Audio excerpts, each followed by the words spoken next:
বিশ্বকবি কবিগুরু রবীন্দ্রনাথ ঠাকুরের প্রকৃতি পর্যায়ের একটা গান।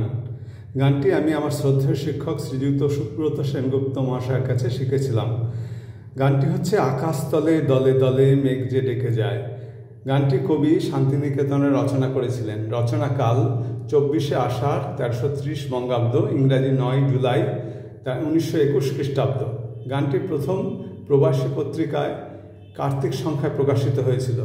1332 বঙ্গাব্দে 3রা শ্রাবণ শান্তিনিকেতনে বর্ষামঙ্গল উৎসবে এটি প্রথম গীত হয়। গানটির স্বরলিপি লিখেছেন শ্রীযুক্ত অনাদি কুমার দস্তিদার মহাশয়, যেটি গীতমালিকায় প্রথম প্রকাশিত হয়েছিল। গানটি গেয়ে শোনাচ্ছি, যদি ভালো লাগে আপনাদের সুচিন্তিত মতামত লিখে জানাবেন। শুরু করছি। আকাশ তলে দলে দলে মেঘ যে ডেকে যায়, আয়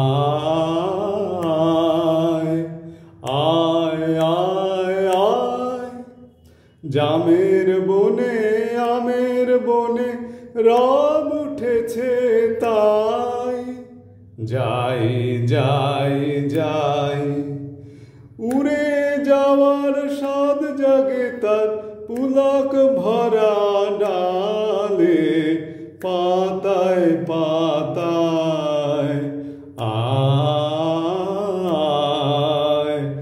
আয় আয় আয়, নদীর ধারে বারে বারে মেঘ যে ডেকে যায়, আয় আয় আয়, কাশের বনে ক্ষণে ক্ষণে রব উঠেছে তাই, যাই যাই যাই, মেঘের গানে তরিগুলি তান মিলিয়ে চলে, পালতোলা পাখায়, আয় আয় আয় আয়, আকাশ তলে দলে দলে মেঘ